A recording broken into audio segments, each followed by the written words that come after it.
Nah loh, sampai pernah buat geger sepak bola Indonesia nih. Timnas Indonesia bikin mafia Piala AFF menyesal. Loh kok bisa? Begini penjelasannya yang bikin kalian sebagai fans Garuda pasti gembira mendengarnya. Wah. Negara tetangga sampai tak terima. Gara-gara Timnas Indonesia, gengsi Piala AFF menurun. Loh kok bisa? Begini penjelasannya.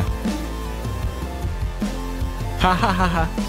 Vietnam dibuat tantrum dengan keputusan cerdas Timnas Indonesia. Vietnam sebut Timnas Indonesia angkuh jelang Piala AFF 2024. Loh kok bisa? Begini penjelasannya. Wah. Kabar yang buat gemparkan publik sepak bola tanah air. Shin Tae-yong tiba-tiba batal panggil beberapa pemain yang sudah terdaftar untuk bermain Piala AFF 2024. Apakah Shin Tae-yong berubah pikiran dan memanggil pemain andalannya untuk bermain di Piala AFF?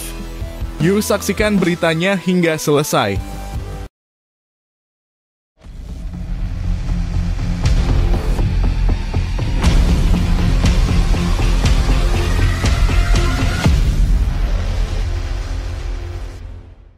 Mohon subscribe channel Timnasku Indonesia agar tidak ketinggalan informasi Timnas Indonesia.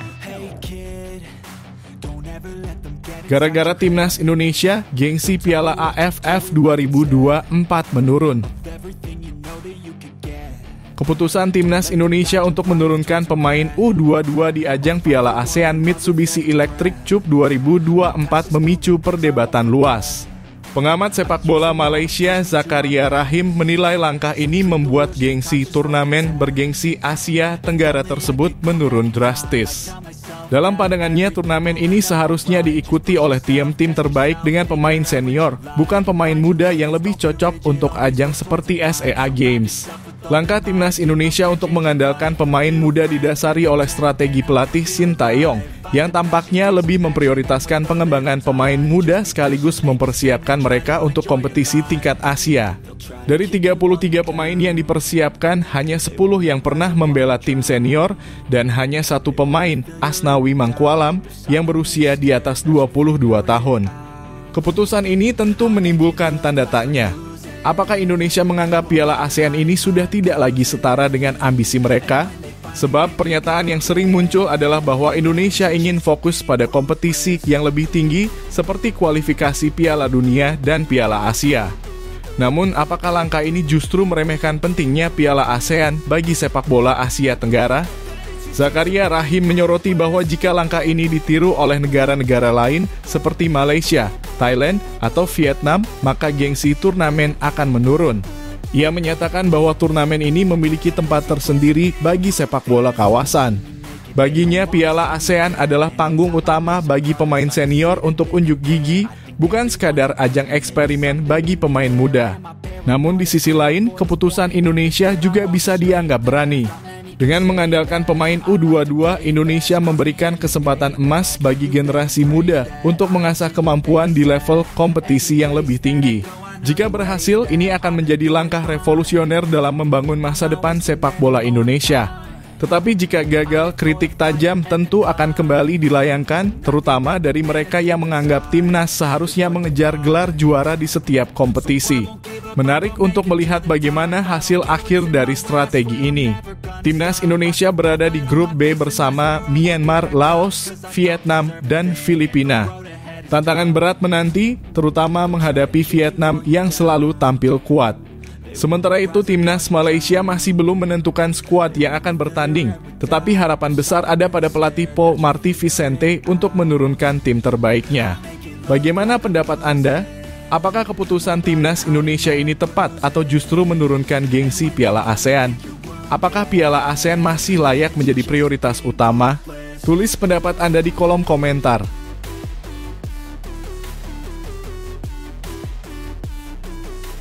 Mafia AFF menyesal curangi Timnas Indonesia. Keputusan Timnas Indonesia untuk menurunkan pemain U22 di Piala ASEAN Mitsubishi Electric Cup 2024 menimbulkan berbagai spekulasi dan perdebatan. Banyak yang berpendapat bahwa langkah ini adalah bentuk kekecewaan Indonesia terhadap sejumlah kontroversi yang terjadi dalam turnamen ini, termasuk dugaan pengaruh mafia AFF yang selama ini kerap merugikan timnas Garuda. Kekecewaan terhadap AFF sebenarnya bukanlah hal baru. Dalam beberapa edisi Piala AFF, timnas Indonesia sering menjadi korban keputusan wasit yang kontroversial, terutama saat babak final. Banyak pihak menduga keputusan-keputusan tersebut bukan sekadar kesalahan teknis, melainkan ada indikasi permainan mafia di belakang layar. Tujuannya, memanfaatkan animo besar masyarakat Indonesia untuk mendongkrak popularitas turnamen, tetapi di saat bersamaan, memastikan Indonesia gagal meraih gelar juara. Salah satu insiden yang cukup menghebohkan terjadi di Piala AFF U-23 2023. Kala itu wasit dianggap membuat keputusan-keputusan berat sebelah yang merugikan Indonesia, hingga memicu rumor bahwa PSSI akan mundur dari AFF. Meskipun klaim tersebut akhirnya dibantah, PSSI sempat melayangkan protes resmi terkait dugaan kecurangan. Namun hingga kini AFF tidak memberikan respons memuaskan. Kini sikap PSSI tampaknya semakin jelas. Dengan menurunkan skuad U22 untuk Piala AFF 2024, Indonesia seolah ingin mengirimkan pesan bahwa turnamen ini tidak lagi menjadi prioritas utama. Pelatih Sintayong lebih memilih mempersiapkan pemain muda untuk menghadapi tantangan yang lebih besar di tingkat Asia dan dunia daripada terjebak dalam siklus kekecewaan yang sama di Piala AFF. Langkah ini juga dianggap sebagai bentuk protes diam-diam terhadap AFF, sekaligus menunjukkan bahwa gengsi turnamen ini sudah menurun. Namun keputusan ini memancing perhatian dari pengamat luar negeri. Pengamat sepak bola Malaysia Zakaria Rahim mengkritik langkah Indonesia karena dianggap menurunkan kualitas kompetisi. Ia bahkan memperingatkan bahwa jika negara-negara lain mengikuti jejak Indonesia, Piala AFF akan kehilangan pamornya sebagai turnamen bergengsi di Asia Tenggara. Di sisi lain, langkah PSSI ini justru mendapat dukungan dari sebagian besar masyarakat Indonesia. Mereka lelah melihat timnas Garuda selalu dijegal di babak final oleh keputusan kontroversial wasit. Dengan menurunkan pemain muda, harapan baru muncul untuk membangun masa depan sepak bola Indonesia yang lebih baik tanpa terjebak dalam intrik dan drama AFF. Apakah langkah ini akan membuat mafia AFF menyesal? Atau justru akan menimbulkan efek domino yang memengaruhi turnamen ini di masa depan? Bagaimana pendapat Anda tentang langkah berani timnas Indonesia ini? Apakah ini keputusan yang tepat atau justru merugikan sepak bola Indonesia? Tulis pendapat Anda di kolom komentar.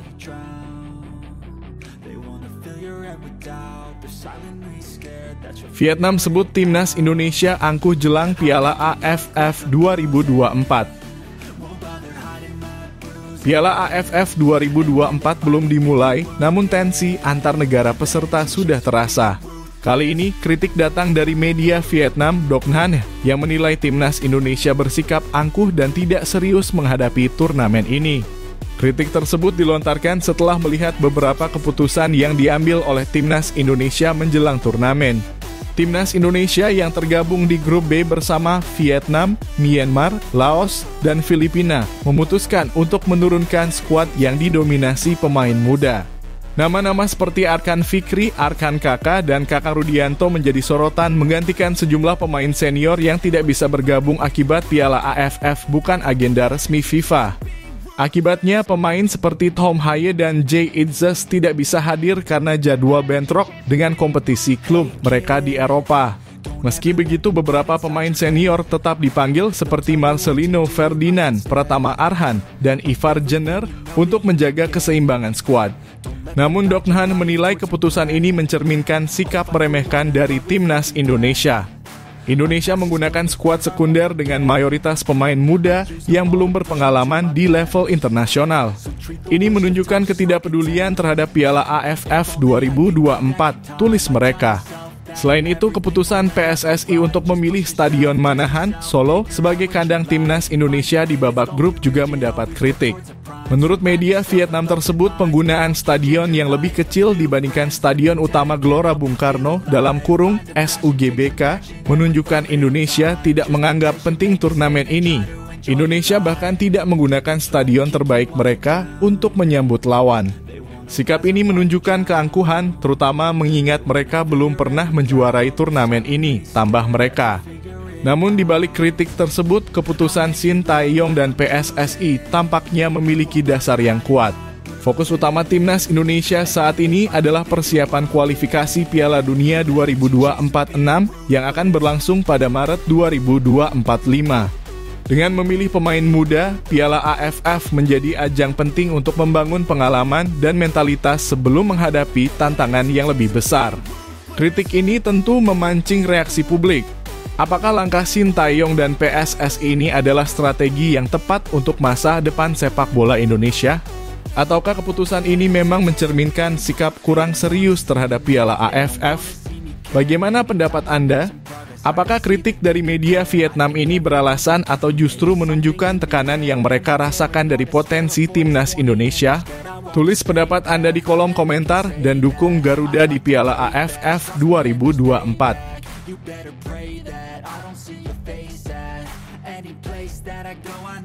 Thailand akui negaranya buka lagi Raja ASEAN. Thailand yang selama ini dikenal sebagai Raja ASEAN dalam sepak bola mulai menghadapi kenyataan baru. Media lokal mereka, Thairat Sport, mengakui bahwa posisi dominan Thailand di Asia Tenggara semakin tergeser. Laporan ini memunculkan pertanyaan, apakah ini salah satu dampak dari kebangkitan timnas Indonesia? Thailand memiliki catatan sejarah yang gemilang di Piala AFF dengan raihan 7 trofi yang menjadikan mereka tim tersukses di turnamen tersebut. Namun, kekuatan yang dulu mendominasi kini dianggap stagnan. Media Thairat Sport menyebut bahwa negara-negara tetangga telah berkembang pesat dalam sepak bola, sementara Thailand terjebak di zona nyaman. Harus diakui tim lain di Asia Tenggara berusaha mengembangkan sepak bolanya dengan segala cara untuk menghadirkan hasil terbaik, tulis Thairat Sport. Sementara itu, sepak bola Thailand hingga saat ini masih menganggap mereka nomor 1 di Asia Tenggara, tapi kenyataannya tidak demikian. Situasi ini diperburuk oleh hasil buruk yang diraih Thailand belakangan ini. Tim asuhan Masatada Ishii gagal melaju ke babak ketiga kualifikasi Piala Dunia 2024, sebuah pencapaian yang sebelumnya menjadi standar bagi Thailand. Bahkan mereka sempat ditahan imbang oleh Laos dalam laga persahabatan, sebuah hasil yang mencerminkan penurunan performa tim. Di sisi lain, timnas Indonesia justru menunjukkan kebangkitan signifikan. Di bawah asuhan Shin Tae-yong, skuad Garuda tidak hanya lolos ke babak ketiga kualifikasi Piala Dunia 2024, tetapi juga menampilkan performa yang meyakinkan. Saat ini Indonesia bertengger di peringkat ketiga klasemen sementara, membuktikan bahwa mereka bukan lagi sekadar tim underdog di kawasan. Kebangkitan timnas Indonesia bukan hanya soal hasil di lapangan, tetapi juga perbaikan menyeluruh di berbagai aspek. Mulai dari pengelolaan pemain muda, pelibatan pemain-pemain naturalisasi, hingga pendekatan taktik modern yang diterapkan oleh Shin Tae-yong. Semua ini membuat timnas Indonesia menjadi ancaman serius bagi negara-negara ASEAN lainnya, termasuk Thailand. Apakah Thailand kehilangan status Raja ASEAN sepenuhnya? Ataukah ini hanya fase transisi yang mereka alami sebelum bangkit kembali? Di sisi lain, apakah timnas Indonesia kini menjadi kandidat kuat untuk menggantikan posisi tersebut? Bagaimana pendapat Anda mengenai situasi ini? Apakah kebangkitan timnas Indonesia menjadi penyebab utama penurunan dominasi Thailand? Atau adakah faktor lain yang turut berperan? Tuliskan opini Anda di kolom komentar dan jangan lupa terus dukung Garuda untuk menggapai prestasi tertinggi di Asia Tenggara.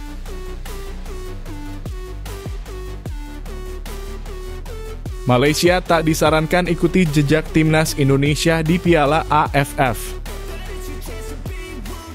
Jelang bergulirnya Piala AFF 2024 pada Desember mendatang, langkah timnas Indonesia menjadi perhatian berbagai pihak termasuk Malaysia. Indonesia membuat gebrakan dengan mengandalkan mayoritas pemain U22, hanya menyisakan 2 pemain senior di dalam skuad. Strategi ini bertujuan untuk mengasah kemampuan generasi muda sekaligus mempersiapkan mereka menghadapi kompetisi yang lebih besar di tingkat Asia seperti kualifikasi Piala Dunia 2024. Namun, apakah langkah ini layak ditiru Malaysia?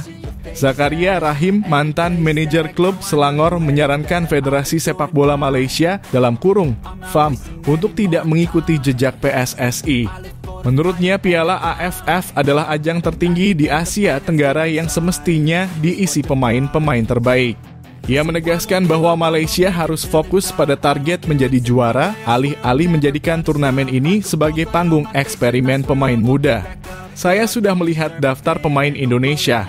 Mereka hanya membawa beberapa pemain utama, mayoritas pemain U22. Tapi jangan tiru mereka. Indonesia memiliki prioritas berbeda karena banyak bermain di level Asia, sedangkan Malaysia perlu fokus pada kekuatan di kawasan, ujar Zakaria. Zakaria juga mengingatkan bahwa Piala AFF memiliki dampak besar bagi moral tim, pelatih, dan supporter. Dengan prestasi Malaysia yang hanya sampai semifinal di edisi sebelumnya, ia percaya penting bagi tim Harimau Malaya untuk menunjukkan performa maksimal dengan skuad terbaik yang dimiliki. Namun, ada tantangan besar bagi Malaysia. Karena Piala AFF tidak masuk kalender resmi FIFA, klub-klub sering enggan melepas pemain andalan mereka untuk membela tim nasional. Zakaria tetap optimistis bahwa jika FAM mampu menjalin komunikasi yang baik dengan klub, Malaysia bisa mengumpulkan tim yang cukup kompetitif untuk mengejar gelar juara. Di sisi lain, langkah Indonesia juga tidak bisa sepenuhnya dianggap remeh. Strategi menurunkan pemain muda bisa menjadi investasi jangka panjang yang memberikan dampak besar bagi sepak bola mereka di masa depan. Jika berhasil, pendekatan ini bisa menjadi inspirasi negara-negara lain untuk berani mengambil risiko serupa. Pertanyaan menarik pun muncul, apakah Malaysia benar-benar harus mempertahankan cara konvensional mereka demi hasil instan atau justru mulai beradaptasi dengan pendekatan jangka panjang seperti Indonesia? Bagaimana menurut Anda? Apakah Malaysia sebaiknya meniru strategi Indonesia yang berani menurunkan pemain muda di Piala AFF atau tetap fokus mengirimkan skuad terbaik demi gelar juara? Tulis pendapat Anda di kolom komentar.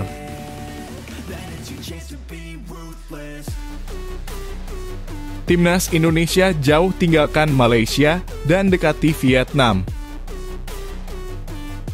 Ranking FIFA terbaru menunjukkan perkembangan pesat Timnas Indonesia, menegaskan posisi mereka sebagai salah satu kekuatan yang terus tumbuh di Asia Tenggara. Pada update peringkat FIFA edisi November 2024, skuad Garuda melesat 5 peringkat dari posisi 130 ke 125 dunia. Ini adalah hasil dari perjuangan keras mereka, termasuk kemenangan gemilang 2-0 atas Arab Saudi di kualifikasi Piala Dunia 2024 6 zona Asia. Performa ini jauh melampaui pencapaian negara tetangga seperti Malaysia. Malaysia hanya berhasil naik satu posisi dari peringkat 133 ke 132 dunia meski mendapatkan hasil positif melawan Laos dan India.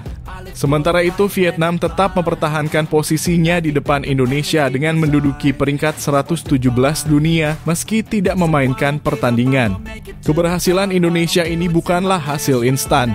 Di bawah arahan pelatih Shin Tae-yong, Timnas Indonesia telah menunjukkan perkembangan signifikan baik dari segi strategi permainan maupun pengelolaan tim. Dengan kombinasi pemain muda berbakat dan pengalaman pemain senior, Indonesia kini menjadi tim yang lebih solid dan kompetitif di level internasional. Kemenangan atas Arab Saudi tidak hanya memberikan tambahan poin signifikan, tetapi juga meningkatkan moral tim dan kepercayaan diri para pemain. Ini adalah bukti nyata bahwa kerja keras dan dedikasi mereka di lapangan mulai menuai hasil yang membanggakan. Melihat tren positif ini, peluang Timnas Indonesia untuk terus naik di ranking FIFA semakin terbuka.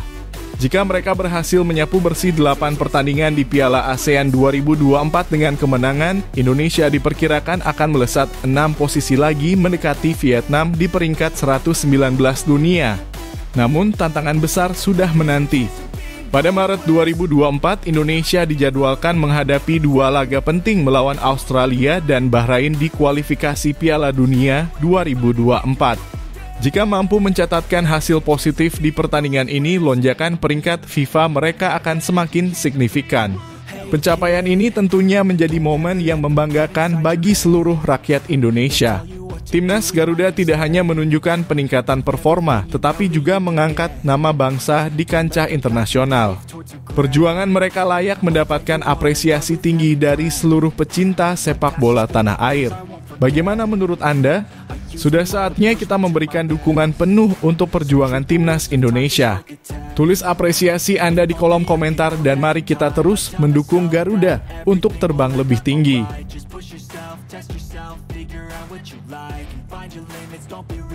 Shin Tae-yong batal panggil beberapa pemain ke Timnas Indonesia untuk ASEAN CUP 2024. Keputusan mengejutkan datang dari pelatih kepala Timnas Indonesia, Shin Tae-yong. Jelang ASEAN CUP 2024, beberapa nama yang sebelumnya diumumkan akan memperkuat skuad Garuda batal dipanggil. 4 pemain yaitu Rahmat Arjuna dalam kurung Bali United, Iqbal Gwijangge dalam kurung Barito Putra, Ricky Pratama dalam kurung PSM Makassar, dan Ferdiansyah dalam kurung Persik Bandung tidak masuk dalam daftar final yang terdiri dari 33 pemain. Ketua Badan Tim Nasional dalam kurung BTN Sumarji menjelaskan bahwa perubahan ini dilakukan atas permintaan langsung dari Shin Tae-yong yang melihat kebutuhan strategis tim secara lebih mendalam. Perubahan ini murni alasan teknis dan strategi. Shin Tae-yong melihat kembali siapa saja yang paling sesuai untuk kebutuhan taktiknya di turnamen ini, ujar Sumarji. Namun spekulasi bermunculan bahwa Shin Tae-yong mulai mempersiapkan kejutan besar untuk memperkuat Timnas Indonesia di kualifikasi Piala Dunia 2024. Salah satu nama yang mencuat adalah Maarten Paes, kiper berbakat berdarah Indonesia-Belanda yang dilaporkan bersedia tampil di ASEAN CUP 2024. Kehadirannya di tim dianggap dapat memberikan pengalaman dan stabilitas di lini belakang Garuda, sesuatu yang sangat dibutuhkan saat menghadapi persaingan ketat. Langkah Shin Tae-yong ini tampaknya bagian dari strategi jangka panjang untuk mempersiapkan pemain-pemain terbaik menghadapi kompetisi yang lebih bergengsi. ASEAN CUP 2024 meski penting, tampaknya akan dijadikan arena untuk mengasah para pemain andalan sebelum tampil di laga-laga krusial kualifikasi Piala Dunia 2024. Bagi beberapa pihak, perubahan ini dianggap cukup kontroversial. Pasalnya, nama-nama seperti Iqbal Gwijangge dan Ricky Pratama adalah pemain muda potensial yang sebelumnya tampil gemilang di berbagai ajang. Namun keputusan untuk memberikan ruang kepada pemain baru seperti Maarten Paes menunjukkan keberanian Shin Tae-yong untuk mengeksplorasi opsi yang lebih segar demi kebaikan tim. Timnas Indonesia sendiri tergabung di grup B bersama Vietnam, Myanmar, Laos, dan Filipina. Dengan format grup yang tidak mudah, keputusan mengganti pemain di tahap pemusatan latihan dalam kurung TC ini dianggap sebagai langkah untuk menyusun kombinasi terbaik. Stadion Manahan Solo akan menjadi saksi perjuangan Garuda di turnamen yang dimulai 8 Desember mendatang. Bagaimana menurut Anda? Apakah keputusan Shin Tae-yong mengganti beberapa pemain ini adalah langkah yang tepat? Atau seharusnya dia memberikan kesempatan kepada nama-nama yang sudah dipanggil sebelumnya? Tulis pendapat Anda di kolom komentar dan mari berdiskusi. Dukungan Anda sangat berarti bagi Timnas Indonesia.